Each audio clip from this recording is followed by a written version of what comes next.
اعوذ باللہ من الشیطان الرجیم بسم اللہ الرحمن الرحیم کنتم خیر امۃ اخرجت للناس تأمرون بالمعروف وتنہون عن المنکر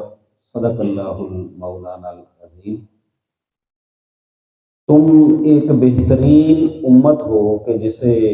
نوع انسانی کے لیے نکالا گیا ہے۔ تم نیکی کا حکم دیتے ہو اور برائی سے روکتے ہو۔ یہ قرآن عظیم الشان کی آیت جو میں نے آپ کے سامنے تلاوت کی ہے، یہ اصل میں تعریف ہے پوری امت محمدیہ کی۔ اللہ تعالیٰ کا بہت بڑا احسان ہے کہ اللہ تعالیٰ نے مجھے آپ کو نبی مہربان صلی اللہ علیہ وآلہ وسلم کا امتی بنایا ہے۔ وہ مبارک امت کے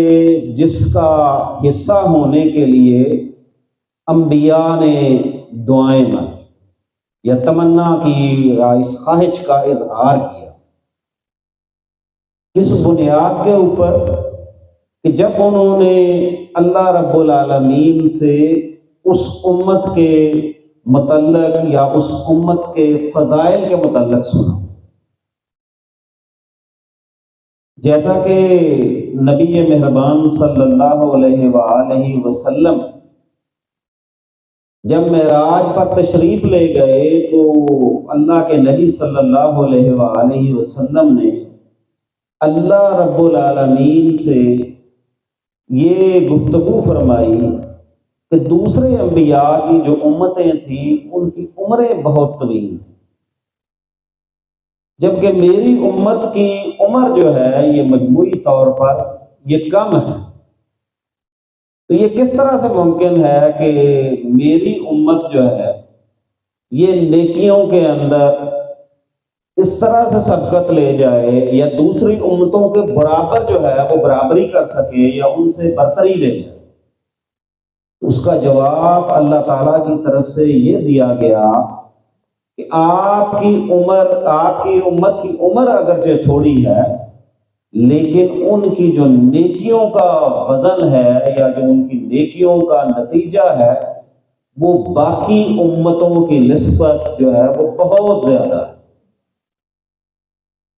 تو یہ امت کی جو تعریف میں نے آپ کے سامنے رکھی ہے، تاریخ پوری اس حوالے سے گواہ ہے کہ جب اللہ تعالیٰ نے انسان کو تخلیق کیا ہے تو روز اول سے اس کے لیے تعلیم کا، ہدایت کا بندوبست فرمایا ہے، اور اس ہدایت کے لیے دو ذرائع اللہ تعالیٰ نے اختیار فرمائے ہیں۔ ایک سلسلہ ہے جو آسمانی کتابوں کا ہے اور صحیفوں کا ہے، اور دوسرا اس کا ذریعہ انبیاء علیہ السلام ہے کہ انبیاء جس امت کے اندر آئے اپنی امت کو انہوں نے مخلوق کو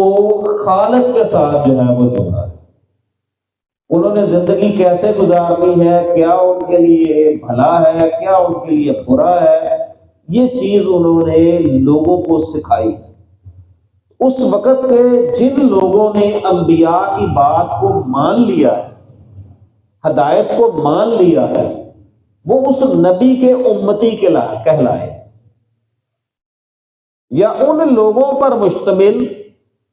ایک امت جو ہے اسی امت میں سے کہ پہلے اس امت میں سے جو لوگ موجود ہیں اس میں سے ایک ترتیب جو ہے جو ہمیں نظر آتی ہے وہ ان لوگوں کی ہے کہ جو اس ہدایت کو مان لیتے ہیں۔ اسی ترتیب کے ساتھ اللہ کے نبی صلی اللہ علیہ وآلہ وسلم نے بھی، یعنی آپ صلی اللہ علیہ وآلہ وسلم پیدا مکہ مکرمہ کے اندر ہوئے، مکہ مکرمہ کے رہنے والے تھے، لیکن لوگوں کو جب اللہ کے دین کی طرف بلایا تو اس کے نتیجے کے اندر آپ صلی اللہ علیہ وآلہ وسلم کی بہت زیادہ مخالفت کی گئی، آپ کو بہت زیادہ مشکلات اور آپ صلی اللہ علیہ وآلہ وسلم کو بہت زیادہ تکالیف پہنچائی گئی۔ آپ صلی اللہ علیہ وآلہ وسلم کا سوشل بائیکاٹ کیا گیا، آپ صلی اللہ علیہ وآلہ وسلم کے ساتھ تمام مراسم جو ہے ان کو ختم کیا گیا، اور کوشش یہ کی گئی کہ ہر وہ رشتہ، ہر وہ تعلق جو آپ صلی اللہ علیہ وآلہ وسلم کے لیے تقویت کا باعث ہے، آپ کو سہارا دینے والا ہے، اس کو آپ صلی اللہ علیہ وآلہ وسلم سے دور کر دیا جائے۔ جب اللہ کے نبی صلی اللہ علیہ وآلہ وسلم نے اپنی ساری کوشش کر لی، اور ساری کوشش کے باوجود بھی بہت تھوڑے لوگ جو ہیں وہ ایمان لائے یا ساتھ دینے کے لیے تیار ہوئے، مشکلات کے باوجود یا مشکلات کا سامنا کرتے ہوئے بھی آپ صلی اللہ علیہ وآلہ وسلم کے ساتھ کھڑے رہے، تو انہی کو ساتھ لے کر اللہ کے نبی صلی اللہ علیہ وآلہ وسلم نے مدینہ منورہ ہجرت کی، جو تقریباً اس وقت بھی جو ہے وہ 500 کلومیٹر کے فاصلے کے اوپر تھا۔ وہاں اللہ کے نبی صلی اللہ علیہ وآلہ وسلم نے لوگوں کے سامنے دعوت رکھی، لوگوں نے زیادہ جو ہے اس دعوت کے لیے قبول عام ہونے کا مظاہرہ کیا، اس دعوت کے اوپر لبیک کہا، آپ صلی اللہ علیہ وآلہ وسلم کا ساتھ دینے کا اعلان کیا، اور اس کے لیے مشکلات بھی جو ہے یہ دیکھی۔ اور یہی نہیں ہے کہ اس وقت بھی جو مخالف قوتیں تھیں وہ بڑی زور آور تھیں۔ آج فلسطین کے اندر یہودی جو ہے یہ پوری قوت کے ساتھ ان فلسطینیوں کو کچل دینا چاہتے ہیں کہ جو مسجد اقصی اور قبلہ اول جو مسلمانوں کا ہے اس کے جو نگہبان ہیں ان کو وہ کچل دینا چاہتے ہیں۔ یہ یہودی اس وقت بھی مدینہ منورہ میں اللہ کے نبی صلی اللہ علیہ وآلہ وسلم جب ہجرت کر کے تشریف لائے ہیں، اس وقت یہ مدینہ منورہ کے اطراف کے اندر جو ہے یہ موجود تھے۔ انہوں نے اس وقت بھی آپ صلی اللہ علیہ وآلہ وسلم کی مخالفت کی، اور یہ اس وقت بھی چونکہ ایک قدیم امت سے تعلق رکھتے تھے، عبرانی زبان کو جانتے تھے، تو آپ صلی اللہ علیہ وآلہ وسلم نے صحابہ کو خاص طور پر عبرانی زبان سیکھنے کے لیے کہا تاکہ یہودی پراپیگنڈے کا جواب دیا جا سکے۔ تو وہاں سے مدینہ منورہ سے انہیں نکالا گیا ہے، پھر وہاں سے مدینہ منورہ سے نکل کر یہ خیبر کے اندر جا کر اکٹھے ہوتے ہیں، اور خیبر کے اندر پھر آخری معرکہ جو ان کے ساتھ لڑا گیا ہے، وہاں سے بھی پھر یہ جو ہے یہ دنیا بھر کے اندر تتر بتر ہو گئے ہیں جو بچے ہیں، لیکن ویسے ان کی قوت کا مرکز نہیں رہا۔ تو آج بھی ظاہر ہے کہ وہ مسلمانوں کو جو تانا دیتے ہیں وہ کہتے ہیں کہ یہ خیبر جو ہے یہ تمہاری آخری فتح تھی، اور ہم بھی انہیں کہتے ہیں کہ خیبر آخری معرکہ نہیں تھا۔ ان کا عقیدہ یہ ہے کہ وہ کہتے ہیں کہ ہم نے مدینہ منورہ جو ہے یہ واپس لینا ہے، ہم نے دوبارہ مدینہ منورہ میں آنا ہے۔ تو یہ سچی بات یہ ہے کہ آج امت کو سوچنے کی ضرورت ہے۔ آج کوئی ان کے لیے، فلسطینیوں کے لیے نہیں بولتا، قبلہ اول کے لیے کوئی حکمران بولنے کے لیے تیار نہیں ہے، کوئی فوجی جرنیل بولنے کے لیے تیار نہیں ہے۔ 57 سے زائد اسلامی ملک ہوں، 2 ارب کے قریب مسلمان ہوں، قدرتی وسائل سے مالا مال ہوں، لیکن ایمان کی وہ قوت نہ ہو کہ جو دشمنان اسلام کے خلاف کم از کم مزاحمت کا رویہ اگر اختیار نہیں کر سکتے تو اس کو کی مذمت ہی کر دیں، ان کا کوئی سوشل بائیکاٹ ہی کر دیں۔ لیکن آج ہمیں یہ بات بھی جو ہے یہ نظر نہیں آتی۔ تو بات جہاں سے میں نے شروع کی تھی وہ یہ تھی کہ ہمارے متعلق، امتیوں کے متعلق، اور اس امت کا جو تعارف اللہ تعالیٰ نے جو ہے وہ قرآن عظیم الشان میں بیان کیا ہے وہ یہ ہے کہ ہم اقامت دین کا کام کرنے والی امت ہے، وہ کام کہ جو انبیاء نے کیا ہے۔ انبیاء کے ذمہ یہ کام تھا کہ انہوں نے امت کو سیدھے راستے کی طرف جو ہے یہ چلایا ہے، اس راستے کی طرف جو اللہ کا حکم ہے۔ اور چونکہ نبی مہربان صلی اللہ علیہ وآلہ وسلم آخری نبی ہیں، قیامت تک کوئی اور نبی نہیں آنا، تو پھر آپ صلی اللہ علیہ وآلہ وسلم کے امتیوں کے ذمے وہی کام ہے کہ جو نبی مہربان صلی اللہ علیہ وآلہ وسلم کے ذمے تھا، جو کام نبی مہربان صلی اللہ علیہ وآلہ وسلم نے ساری زندگی اور ہر لحظہ کیا ہے۔ اور اس کام کے متعلق بھی جو ہے وہ قرآن عظیم الشان یہ کہتا ہے کہ هو الذی ارسل رسولہ بالہدی والدین الحق لیظہرہ علی الدین کلہ ولو کرہ الکافرون ولو کرہ المشرکون وکفی باللہ شہیدا،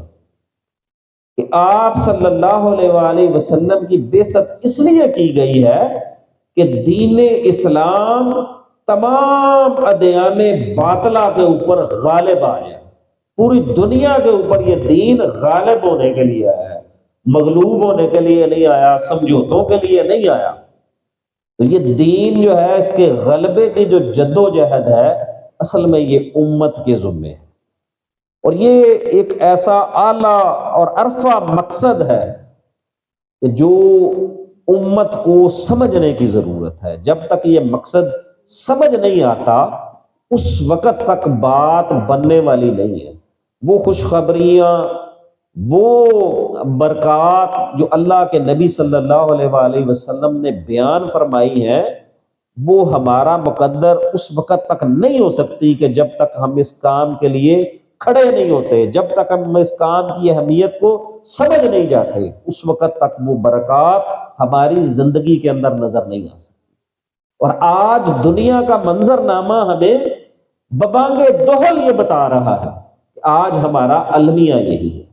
پوری دنیا کے اندر اگر کہیں خون بہایا جا رہا ہے تو امت محمدیہ کا بہایا جا رہا ہے۔ اگر کوئی غلامی کے شکار ہیں،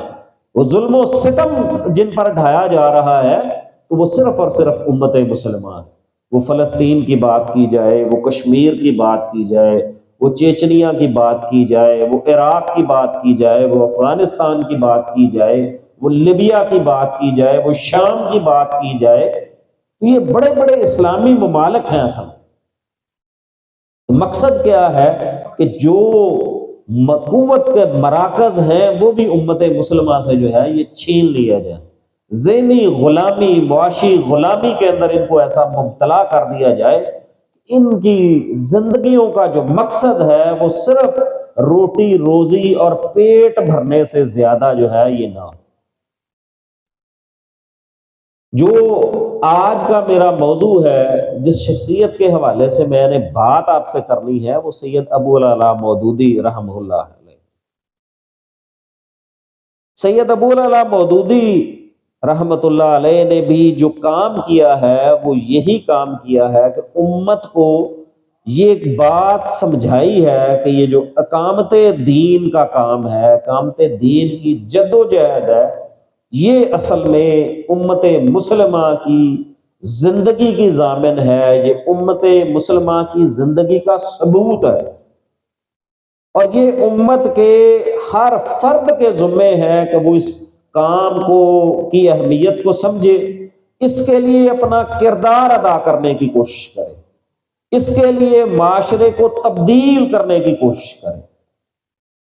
250 کے قریب انہوں نے کتابیں لکھی ہیں، مختلف موضوعات پہ لکھی ہیں، لیکن ان کا سب سے بڑا 10 سال کی تعلیم حاصل کی ہے، اسی نے صرف جو ہے وہ قرآن کی بات بتانی ہے، سمجھانی ہے، اور درس قرآن جو ہے یہ دینا ہے۔ لیکن سید ابو العلا مودودی نے یہ کہا کہ قرآن عظیم الشان جو مسلمانوں کے لیے آیا ہے، یہ عمل کی کتاب ہے، یہ کتاب خانی کے لیے جو ہے یہ نازل نہیں کی گئی، عمل کی کتاب ہے، زندگی کا نصب العین ہے، دستور عمل ہے۔ تو جب تک یہ بات سمجھ نہیں آتی کہ اللہ تعالیٰ نے قرآن عظیم الشان کے اندر ایک اللہ اور اس کے رسول صلی اللہ علیہ وآلہ وسلم کے ماننے والے اور آپ صلی اللہ علیہ وآلہ وسلم کے امتی کے لیے پیغام کیا دیا ہے، اس نے کام کیا کرنا ہے،